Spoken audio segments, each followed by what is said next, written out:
compañeros, vamos a aprovechar la petición de una compañera de la PA de Madrid que nos ha pedido que repitamos esto. Ustedes saben que Gallardón y mucha gente está diciendo que hay que quitar la nacionalidad a los inmigrantes que están molestando, etcétera, etcétera, y que van a poner exámenes y cosas de esas. Entonces, desde la PA de Madrid estamos haciendo este cursito de geografía. Perdona, dame un minuto, no, 30 segundos. Si alguien tiene coche aparcado aquí, por favor, que lo lleve para el Prado, ¿vale? ¿Vale? Porque el espacio nos lo han pedido los vecinos con alguna amenaza por parte de una concejala del PP y hemos tenido algún problemilla, ¿vale? Con tema de Guardia Civil y no queremos que haya problemas, ¿vale?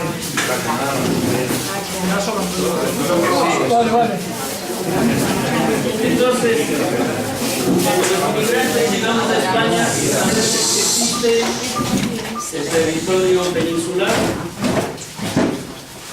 existen las Islas Baleares, existen las Islas Canarias, pero no sabíamos que había otro territorio español tan importante que es las Islas Caimán.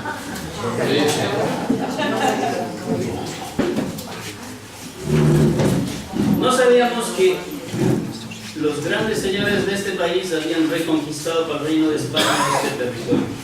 Pero no todas las Islas Caimán, ni tampoco la capital, sino simplemente un pedacito pequeño que es el P.O. Box 309.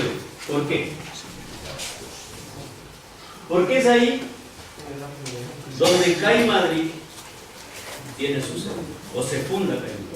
CAI Madrid es la subsidiaria, es la empresa que constituye Miguel Blesa en el año 69,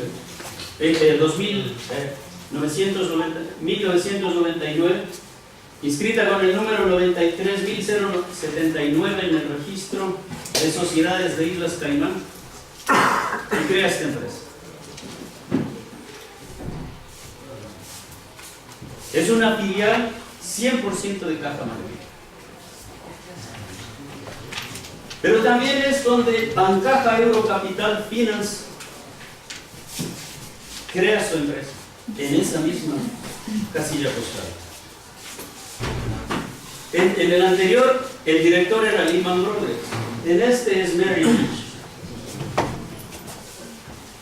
Y Bilbao Vizcaya International Limited, creado el 5 de un poco más antes, también tiene la misma dirección. Y Caixa Preference Limited, creada el 23 de marzo del 99 con número 88.400, también es creada ahí. Y Caixa Catalunya Preferencial Insur Limited, creada también en el 99. Y Pastor International Capital también. CAM Capital, creada el 16 de marzo del 2000. Sabadell International Equity Limited. Cantabria Capital Limited. Es decir, todos los bancos crearon y cajas crearon una empresa subsidiaria en Islas Caimán. Excepto el Bilbao Vizcaya que creó antes, todos entre el 99 y 2000. Las Islas Caimán era el refugio de los piratas antes de que sea de la corona británica. Y sigue siendo el refugio de los piratas que nos están atormentando, que nos están robando, que nos están perjudicando a nosotros. Entonces nosotros queríamos recordar esta clase de geografía para saber quiénes son con los que nos enfrentamos, qué tipo de piratas, qué tipo de mala gente, qué tipo de criminales son los con los que nos enfrentamos. Para nosotros son este tipo que tiene que refugiarse en un paraíso fiscal para ocultar con traficantes de armas, con traficantes de personas, con traficantes de droga, para ocultar sus ganancias e ir a esos territorios. Eso es la banca con la que nosotros nos enfrentamos y lógicamente tenemos que desarrollar estrategias para eso. Bueno, esa era una pequeña clase de geografía para avanzar esta otra cosa.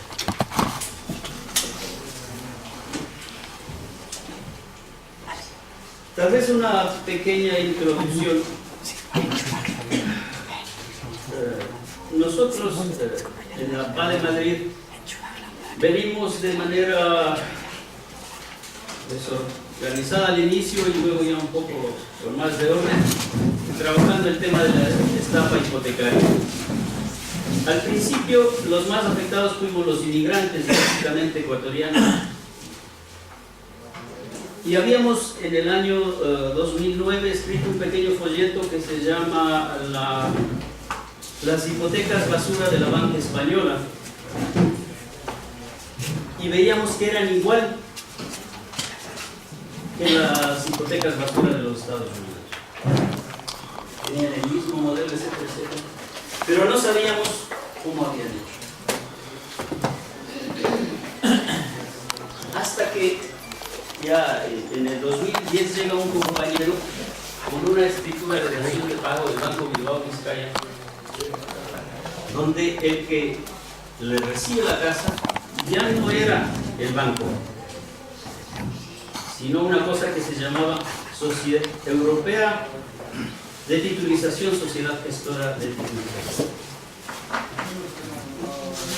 Y que el crédito pertenecía a una cosa que se llamaba BBVA RMBS 2. Entramos allá y vimos de lo que se trataba, etc. Y era un fondo de titulización RMBS 2, que significa Residential Mortgage Backed Security, que son los mismos que tenía Lehman Brothers, que tenía la misma banca americana. Entonces dijimos, aquí están las pruebas, y por eso nos metimos más a trabajar este tema. Antes de seguir con esta cosa, quería traerles, tal vez no se ve bien, este es un graffiti que había en Quito, que dice: nuestra única deuda es con la alegría de los niños. Ahora que nos están atormentando con las hipotecas, ahora que los bancos están comprando la deuda de España, queremos decirle que nuestra única deuda no es con ellos, sino con nuestros hijos y con el futuro. Bueno, vamos al tema hipotecario. Ustedes saben que España era una economía basada en el ladrillo, etcétera, etcétera. Esto no vamos a repetir. Tal vez veamos un poquito el mercado de bonos. El mercado de bonos se inicia en los Estados Unidos. Al principio las hipotecas estaban destinadas a segmentos poblacionales con capacidad de pago. Pero cuando ya ese segmento se agota, los bancos deciden ampliar y atraer a otros sectores, porque era un buen negocio, y bajan las condiciones hasta que descubren que es tan gran negocio que hay que revender las inversiones, y generando una cosa, un título financiero que se llama bonos o cédulas hipotecarias. Entonces, en el año 1977, un pequeño banco de inversión de Estados Unidos llamado Salomon Brothers convence a los inversores internacionales que se puede invertir en hipotecas. Al principio los inversores no querían, porque decían: si yo presto a un Estado, al Estado le atormento y ellos me tienen que pagar. Y le paga el dinero que le prestaba más los intereses, y de una forma más o menos consistente. Y yo no estoy lidiando o peleando hipoteca por hipoteca.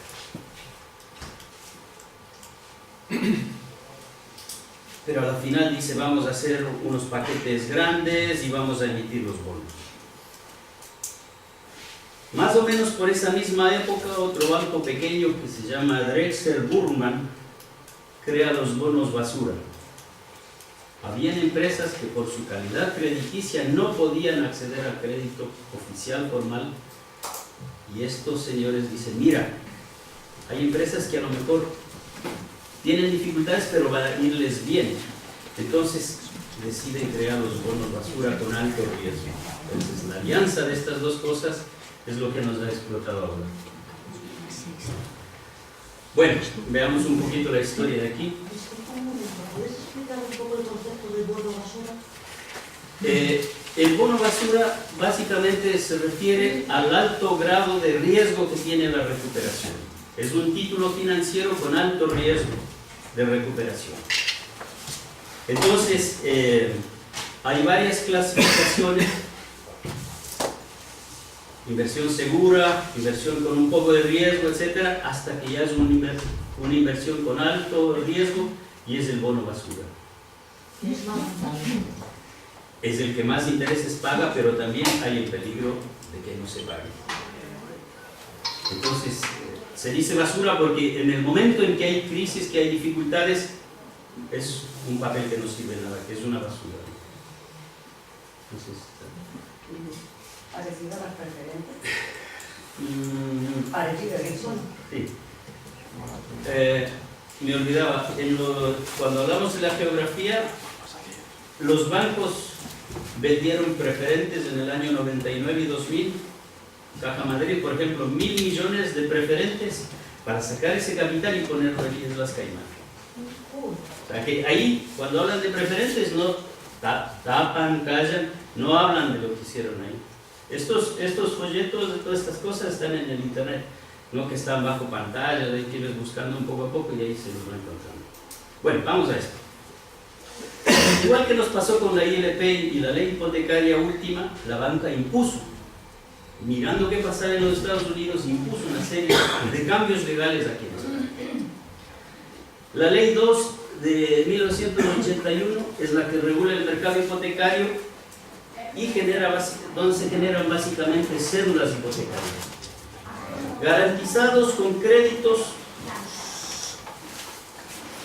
de los bancos emitiendo participaciones hipotecarias.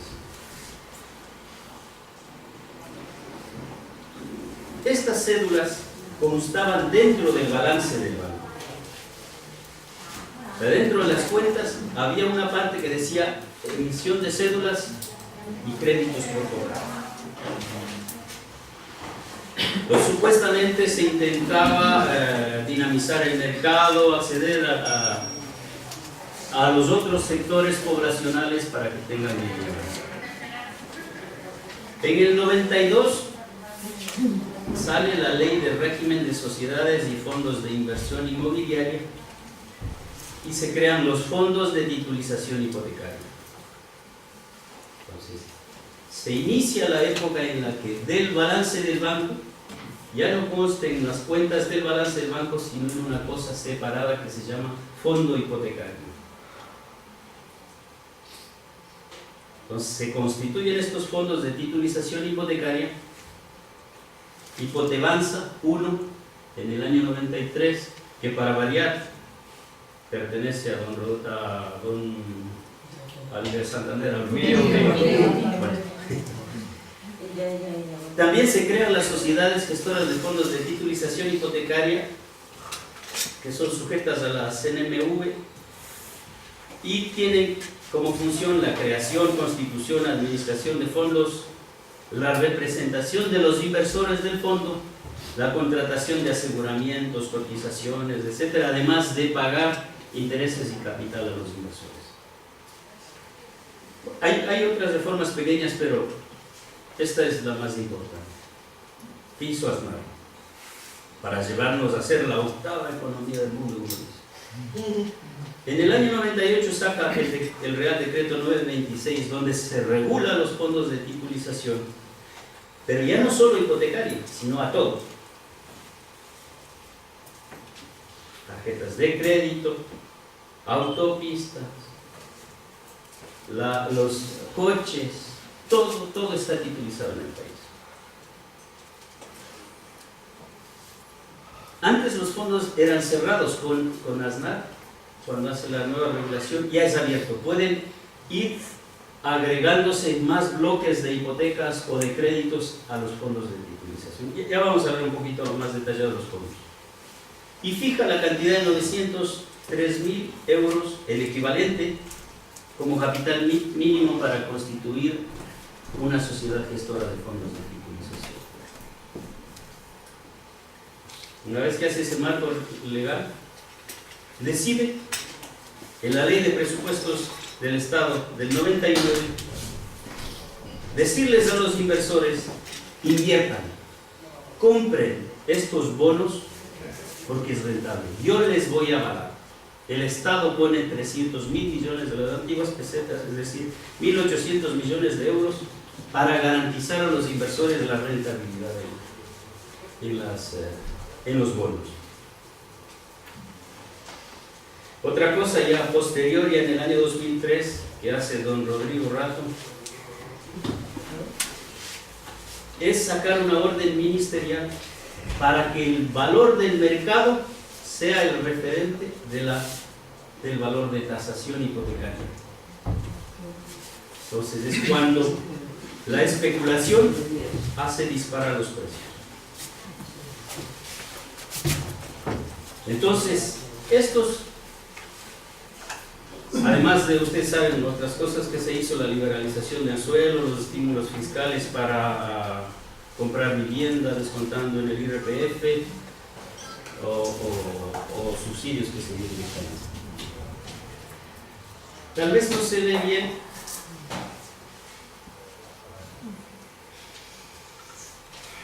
hasta el año 98 no se titulizaba más que entre el 8 o 10% de hipotecas de este país. Con este cambio legal comienza a trepar enormemente.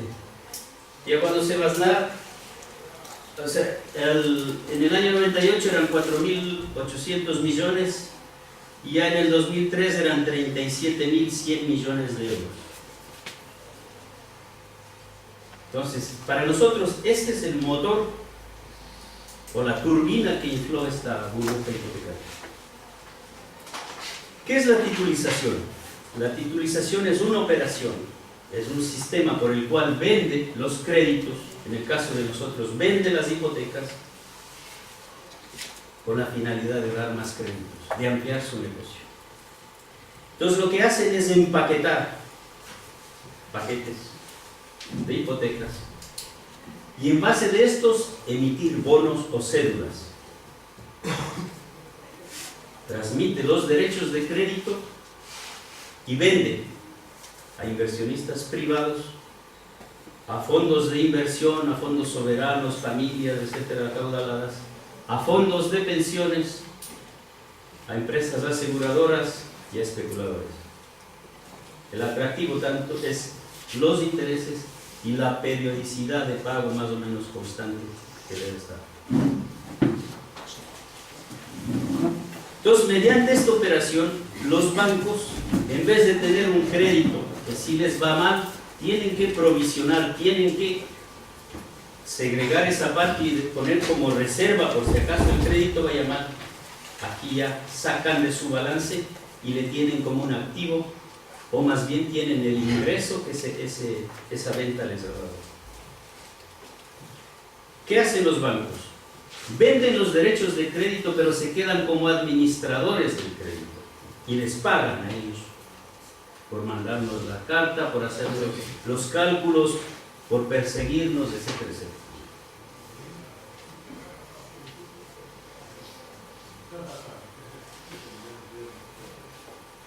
Para hacer esto, ¿qué hacen los bancos? Siguiendo el modelo norteamericano. Ya don Emilio Botín crea su Santander de titulizaciones. Ahorro y titulizaciones creada por la Confederación Española de Cajas. Europea de titulizaciones creada por Argentaria en ese momento y ahora es del BBVA. Y en esa creación participa JP Morgan. Caixa crea la Caixa. Gestora de activos titulizados Caixa Cataluña. Intermoney, que era del corretaje de información monetaria civil, pero ahora han vendido a unos especuladores ingleses. Y titulización de activos crean Caja Madrid, Caja Castilla-La Mancha, etc., con un banco de inversión norteamericano que se llamaba Bernstein, un verdadero peligro. Ese modelo es interesante. Bueno, lastimosamente no se ve aquí. Por ejemplo, Europea de titulización era el 83% de Argentaria el 4% de JP Morgan, el 1.5% de AB National Bank, que después compró el Santander, de Bankinter, Barclays, Citibank, Deutsche Bank, Banco Atlántico, Banco Cooperativo Español, Banco Pastor, Banco de la Pequeña y Mediana Empresa, Banco Urquijo, BNP Paribas, Banca Hover. Bueno, este de titulización de activos era de Caja Castilla-La Mancha, el 12.8%, Caja de Zaragoza, igual cantidad, Caja CAM, Caja del Mediterráneo, Caja de Burgos, Unicorp o Unicaja, EBN, Banco de Negocios, Caja de Ahorros Monte de Piedad y Bernster.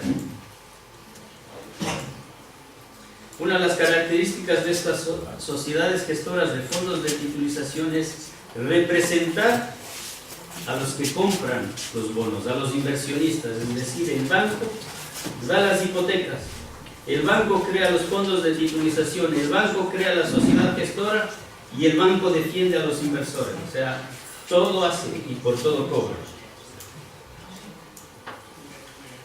Otro de los agentes que participan en la titulización son las agencias de calificación, Moody's, Fitch, Standard & Poor's y también en muy poco DBRS. Pero los verdaderos padrinos de esto, los que están detrás, son todos los bancos que han estado en todo este marrón, en todo este relajo de las hipotecas subprime. El Royal Bank of Scotland, que quebró en Gran Bretaña, el ICO Real Estate de Alemania, Bernster, JP Morgan, Merrill Lynch, Wachovia Securities, Lehman Brothers de Guindos, Bank of America, Citibank, Deutsche, Fortis, Rabobank, Amrobank, Credit Agricole, Societe Generale, Ixis, Credit Suisse, la Central de Cooperativas Alemanas, BNP Paribas, etc. Más los lobbies de los abogados que dan asesoría. ¿Quiénes son esos? Garrigas, Cuatro Casas, Uría Menéndez, Gómez Pombo, Acero, etc. Esos que hacen las leyes hipotecarias, que hacían las leyes de este país, estaban asesorando a los bancos. Sabían cómo burlar. Y las auditoras, Arthur Andersen, Ernst & Young, KPMG, PricewaterhouseCoopers, o sea, la flor y nata de las finanzas internacionales. A todo eso nos encontramos aquí. ¿Qué es un fondo de titulización? Es un patrimonio separado, cerrado al inicio y después abierto, sin personería jurídica representada por la sociedad gestora. Entonces, cogen las hipotecas, les entregan a la sociedad gestora y crean una cosa ficticia, humo, sin personería jurídica, que se llama fondo de titulización.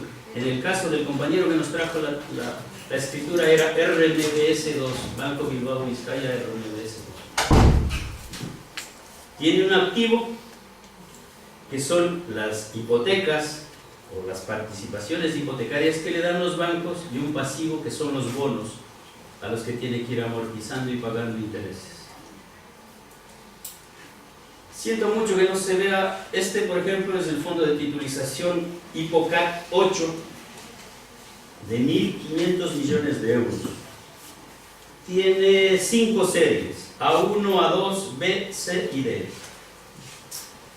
Las 2 primeras son AAA, excelente inversión, calificadas por las 3 agencias, Moody's, Fitch, Standard & Poor's. Y pagaban el interés, el Euribor a 3 meses más el 0.15. Eso es lo que pagaban a los inversionistas. Esa es la serie A. La serie B ya tenía un poquito menos de riesgo, tiene calificación 2A y pagaban el Euribor a 3 meses más 0.25. El C ya es menor cantidad, solamente tiene una A de calificación y pagaban el 0.35 más el Euribor a 3 meses. La D ya es un poquito cercano al bono basura y pagaban el 0.75% más el Euribor. Entonces, el Hipocat es una serie de fondos de titulización que creó Caixa Catalunya. Entonces, ¿quiénes diseñaron este fondo? La gestora de Caixa Catalunya más JP Morgan. Eso lo dice el documento. Lastimosamente que no se ve, pero eso dice. ¿Quiénes son los directores? BBVA, JP Morgan y Caixa Catalunya. ¿Quiénes los aseguradores? Los que van a vender los bonos. Las mismas tres entidades, BBVA, JP Morgan y Caixa Catalunya. Además de Nomura, que es un banco japonés, una sociedad especuladora de Japón, y BNP Paribas. Así actuaron. Al principio les decía, las entidades, las agencias de calificación, los bancos internacionales. Este es un ejemplo típico de lo que es un fondo de titulización. Bueno, ya les decía, ¿no? Aquí hay sobretitulización, decimos. Hay titulización hipotecaria de activos de pymes, fondos de consumo, cédulas hipotecarias de autos, cédulas territoriales. La Generalitat de Cataluña tiene sus cédulas, préstamos a grandes empresas, tiene promoción inmobiliaria, etc. Todo está titulizado. Para nosotros decimos que ha habido una orgía, una bacanal salvaje y impúdica de titulización hipotecaria. Nosotros hemos entrado a la Comisión Nacional del Mercado de Valores y hemos visto que se han titulizado desde el año 98, 99 o 98, 99 que llega a ganar alrededor de 750.000 millones de euros.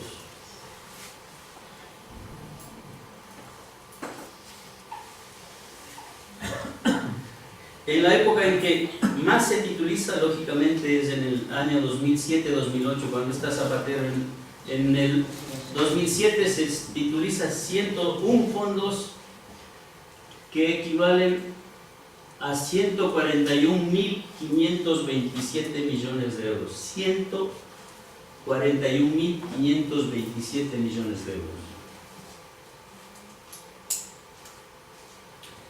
¿Qué tipos de emisiones hubieron? Hay dos tipos de emisiones que son las... Hay otras pequeñas, pero las que más nos interesan. En primer lugar, se emitieron cédulas hipotecarias que constaban en el balance y luego se emiten bonos.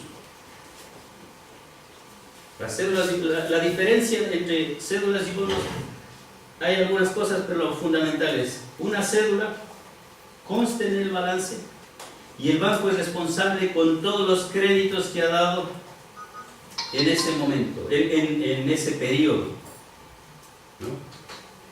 En cambio, los bonos van a parar en un fondo y solamente se responde por la cantidad de ese fondo.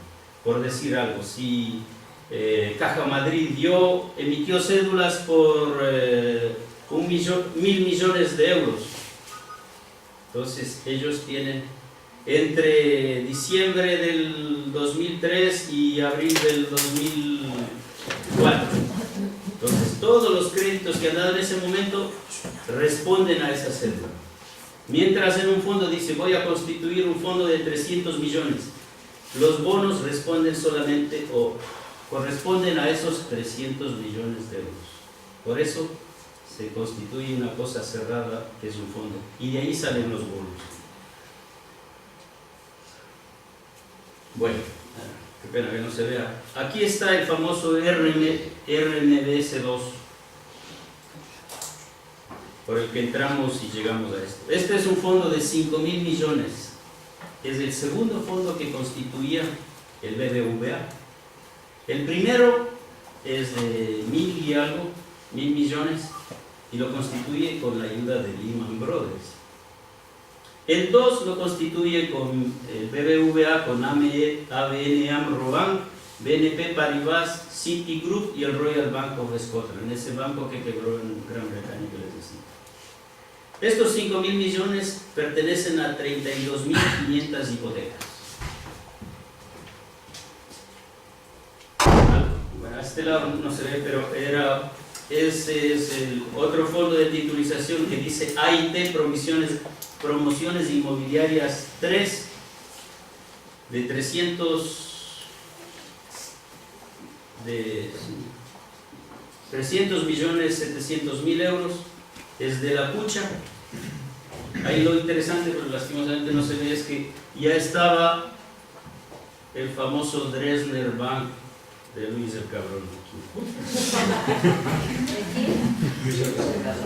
Caja Madrid también tenía sus RMBs, su Residential Mortgage Backed Securities. Hay varios bancos que ni siquiera se atrevieron o se comidieron en cambiar el nombre, ni siquiera cambiaron el nombre de inglés, le pusieron lo mismo, RMBS 1, 2, 3, 8, hicieron lo mismo, el mismo esquema. Este es de Caja Madrid, donde también está Royal Bank of Scotland, Société Générale y la Unión de Bancos Suizos, el UBS. De estos fondos respaldados con hipotecas, de estos bonos, digamos, respaldados, emiten bonos, fondos que emiten bonos respaldados con préstamos hipotecarios, nosotros hemos revisado 269. Y les hemos agrupado, como está cambiando cada rato, hasta hace poco estaba así. El grupo financiero que más bonos había creado de este tipo, que había emitido más bonos, era Botín, con 52 fondos, el grupo Botín. Banco Santander, Banesto, UCI, Bankinter. En segundo lugar está un conjunto de cajas que emiten poco a poco cada uno, que se llama multicedente. Y de ahí está Berkeley, Sabadell, Caixa Catalunya, Banco Popular, Caixa, etc.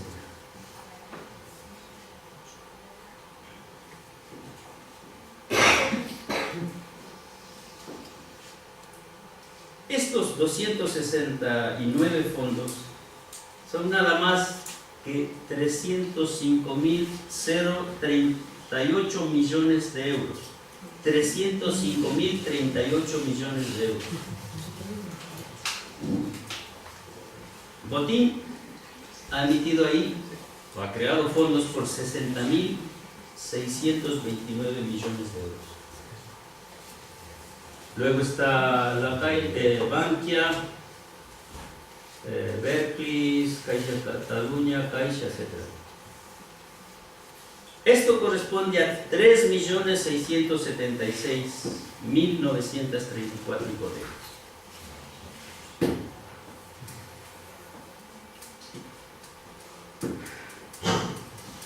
Los valores titulizados están en todos los bancos, o sea, no hay banca ni caja que se escape, hasta la caja de ingenieros, o sea, todos. Pero el banco que ha creado fondos, ha emitido bonos respaldados con participaciones hipotecarias y certificados de titulización hipotecaria, el banco que más dinero ha metido ahí es el BBVA. 43.757 millones de euros. Y suelen estar hablando de que las cajas, sí, las cajas han metido mucho dinero, pero la entidad que más ha metido en este tipo de bonos es el BBVA. Luego está Bancaja, luego está Bankinter, luego está Caixa Catalunya, el Berkeley y otros bancos. Aquí se puede ver mejor, pero bueno.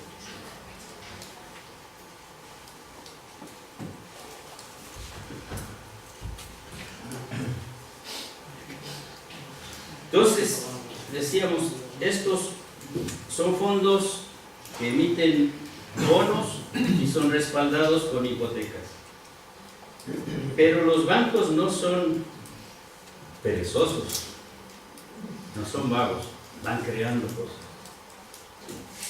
Y se les ocurre hacer una cosa más tramposa todavía.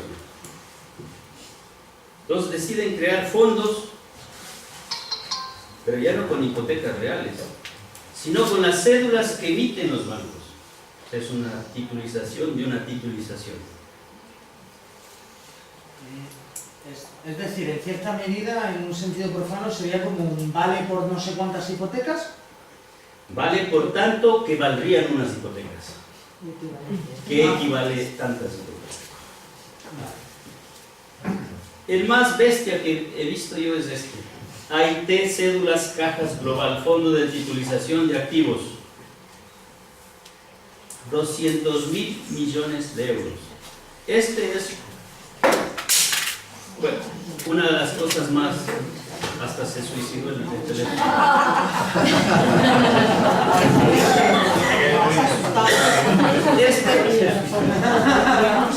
Este es un fondo que crea la Confederación Española de Cajas con 35 cajas de hasta 200.000 millones de euros.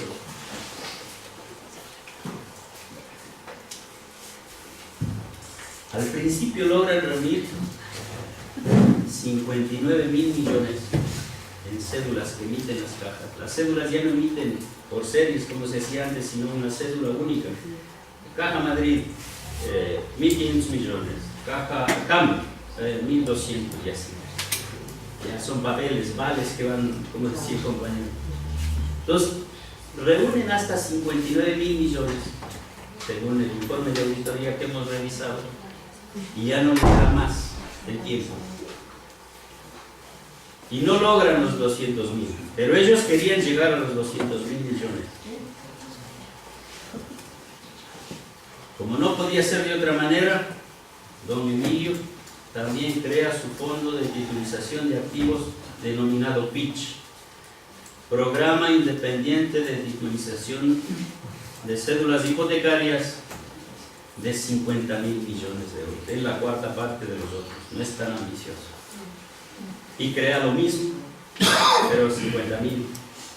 Con cédulas del Banco Guipuzcoano, de la Banca Mach, del Banco Santander, de Bilbao Vizcaya Cucha, de Caja de Girona, Panadés, Tarragona, Layetana, Caja Caminos, Caja de Ahorros de Asturias, Caja de La Rioja, Caja Salamanca y Soria, Caja Castellón y Alicante, Caja de Ahorros de Santander y Cantabria, Caja de Córdoba. Bueno. Diga mejor qué entidades no están. Ninguna. Entonces, estos estaban dedicados a este negocio. Esto es lo que estaba detrás de las hipotecas.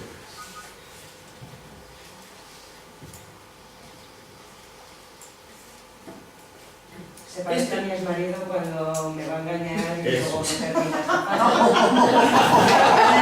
eso, pero También parece que así. Nosotros decimos que es un sistema, porque realmente es un sistema, donde han participado los bancos, las cajas, los políticos, las autoridades, donde ha participado todo el mundo. ¿Esto no sería una versión a la española de esa hipoteca subprime? Es. Antes de que nosotros quisemos una caja de ahorros o un banco, ya había las cláusulas redactadas de cómo iba a ser nuestra hipoteca. No sé si ustedes han visto, pero después vamos a ver. Una cláusula en la que dice, bueno, la cesión de crédito. Pero les quería comentar de esta. Si nosotros vamos a pagar el crédito anticipadamente, los bancos nos multan, nos penalizan. Desde el punto de vista teórico de la economía, mientras más vueltas dé el capital, yo le presto y me devuelve, yo le presto y me devuelve, y más gano. Pero el banco dice, no, págame 1%, págame 1,5%. ¿Por qué? Por lo que les decía hace un momento. Cuando Salomon Brothers convence a los inversores internacionales para que presten dinero, inviertan dinero en esto, el banco le dice, si caen los intereses y deciden cambiar de hipoteca, yo recibo 70.000, 20.000, 40.000 euros o dólares. ¿Y qué hago con ese dinero? Yo necesito colocar grandes volúmenes a márgenes de interés grandes. Entonces Salomon Brothers le contesta y le dice, si quieren cambiar, nosotros penalizamos eso. Y esa cláusula copiaron exactamente, y está aquí. Penalizando a los que quieren negociar su crédito para que el inversor reciba periódica, puntual, etcétera, su crédito. Esa es la cláusula que se dice aquí, que se copia aquí.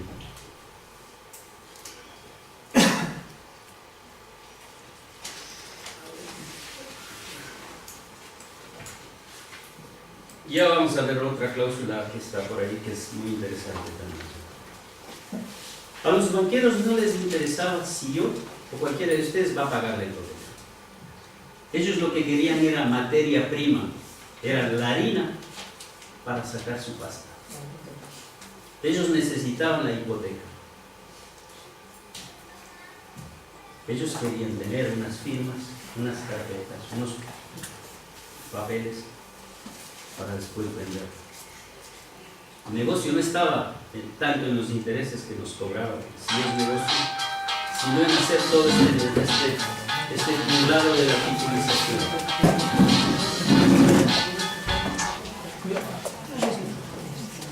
Cuando los banqueros nos dan las hipotecas y venden, no están prestando dinero de ellos, ni les importa, están prestando dinero de los inversores. Cuando ellos nos dan una dación en pago de este tipo de hipotecas, están cobrando por administrar y por jodernos a nosotros. A los banqueros les interesaba dar más volúmenes de crédito. Cuando bajaron las tasas de interés, ellos no ganaban suficiente, entonces necesitaban vender más hipotecas. Y hicieron por doble vía, ampliando la cantidad de hipotecas, llegando a inmigrantes, etcétera, etcétera, y valorando más cada transacción hipotecaria, valorando más cada piso. En las mismas titulizaciones ellos tienen la relación préstamo-valor del piso. Generalmente se dice que el 80% era lo que se financiaba, pero ellos advierten en muchos de los fondos diciendo que han financiado hasta 130% de la hipoteca. O sea, ahí ya están confesando que han hecho burradas. ¿Se imaginan una hipoteca que dieron al 120? Ahora que ha caído a la mitad tiene 70% de exceso. Ese es el agujero, parte del agujero que tienen ahora los bancos.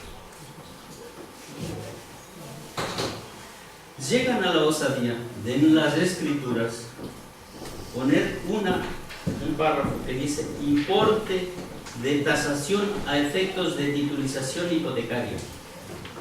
Ya estaban tasando la vivienda para titulizarla, para vender su crédito. Aquí utilizaron lo que se llama operación ARP. Nos dieron hipotecas con una cuota fija, un interés bajo de enganche y después a la libre flotación. En Estados Unidos hicieron cálculos de que después de 2-3 años de enganche esas hipotecas irían al carajo y cobrarían los seguros, cobrarían los famosos CDS, los swaps. Y aquí se aplicó lo mismo. No sabemos si hay swaps todavía, pero se aplicó el mismo modelo de darnos el interés de enganche.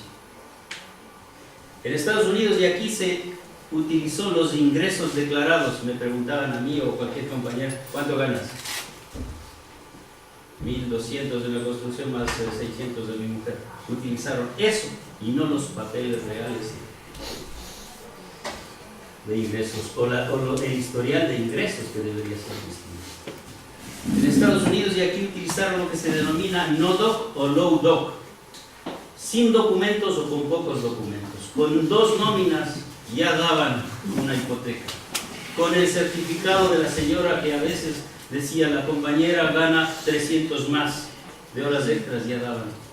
A ellos no les importaba la hipoteca como tal. Utilizaron a jóvenes y a inmigrantes para dar créditos hipotecarios. ¿Por qué? En Estados Unidos descubren que un mexicano que cosechaba frutillas le dieron un crédito enorme. Porque las agencias de calificación, Moody's, Fitch, Standard & Poor's, les interesaba los que no tenían historial de crédito, no tenían nada en contra. a esos créditos calificaban más, y para que sus fondos de titulización tengan la más alta calificación, el AAA, metían jóvenes que no tenían historial de crédito e inmigrantes. Eso lo hicieron allá y lo hicieron aquí.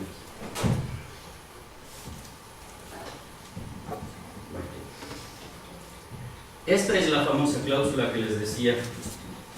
Esta es de UCI, que era la 12ª cláusula, dice cesión del crédito.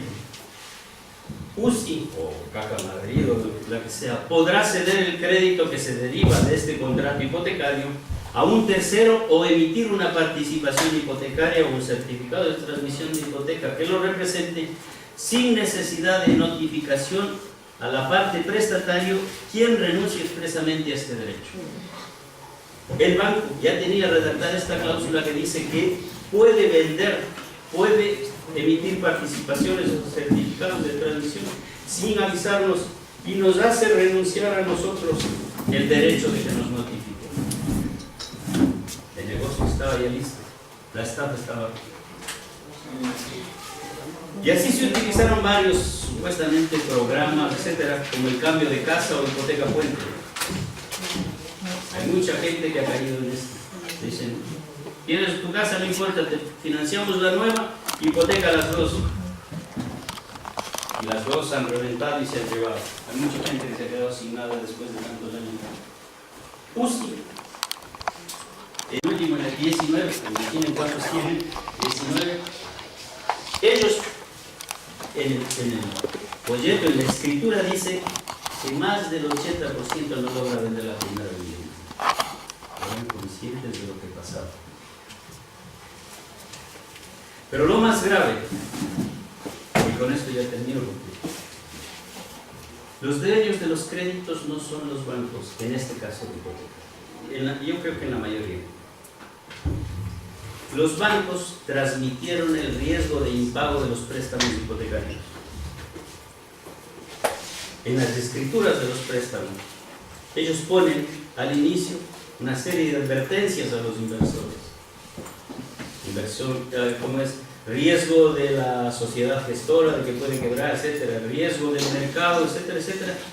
Y el riesgo de impago, el riesgo derivado de los activos que respaldan la emisión de bonos.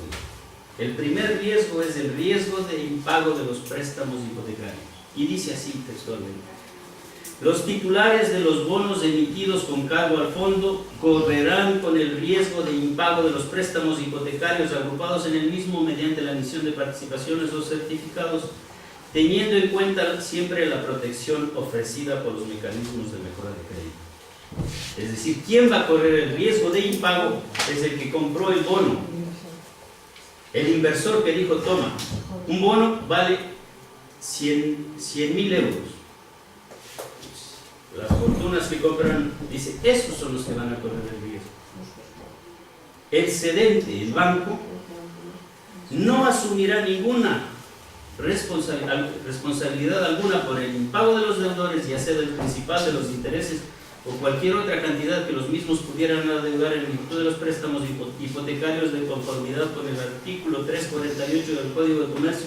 Responde exclusivamente al fondo de la existencia y legitimidad de los préstamos hipotecarios, así como de la personalidad con la que fue comprado. Es decir, el banco solo responde de que hubo un préstamo hipotecario y de que el banco o caja era dueño de ese dinero.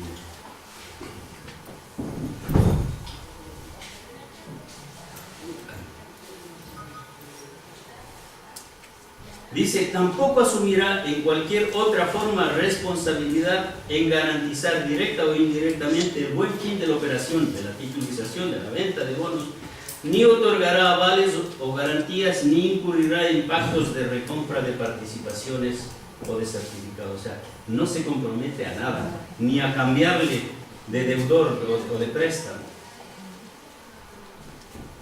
Los bonos emitidos por el fondo no representan ni constituyen una obligación del banco o caja ni de la sociedad gestora. No existen otras garantías concedidas por la entidad pública o privada, incluyendo el cedente, sociedad gestora o cualquier empresa filial del banco. No se comprometen a nada.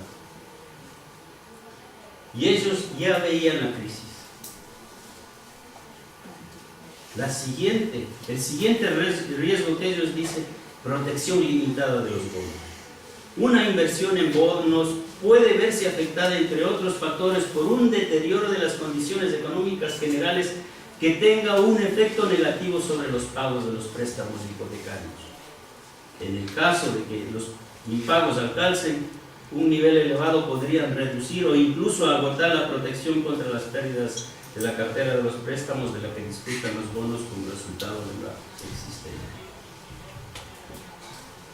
Ellos ya veían la crisis y dicen, puede verse afectado. Ellos cogen toda la responsabilidad de haber dado malos créditos y dicen, bueno, invierten, yo les pago el 0,25, el 0,75, he visto hasta 0,4% más sobre los bonos. Es decir, a los bancos no les importaban las hipotecas, la gente. Ellos estaban dedicados a este negocio. 300.000 millones de bonos, más otra cantidad similar en cédulas, son los que han colocado.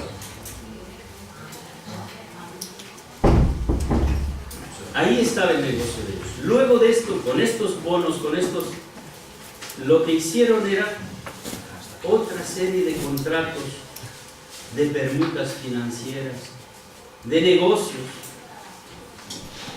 que redondearon los ingresos de los bancos. Y esos se repartieron, porque dicen, hemos constituido tantos fondos, nos han pagado tanto nuestros intereses, etc.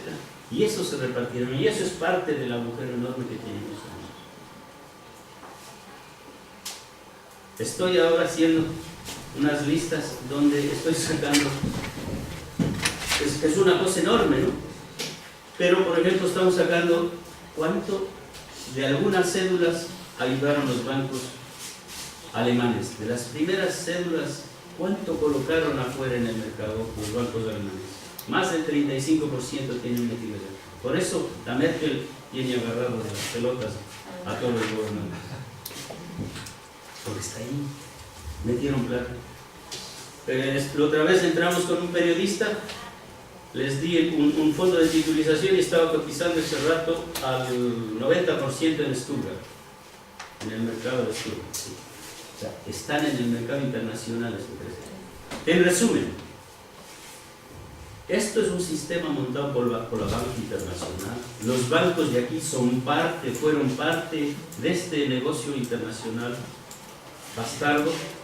Había una conducta delictiva de ellos de enriquecerse, de agrandar su negocio, sin importar la gente a la que estaban hipotecando. El negocio de ellos estaba en la titulización hipotecaria. Este sistema es una estafa en la medida en que a nosotros nos metieron en esto. Ellos sobretasaron los pisos. Ellos hicieron y armaron todo esto. Nosotros somos las víctimas. Y por eso pedimos juicio y castigo. Gracias.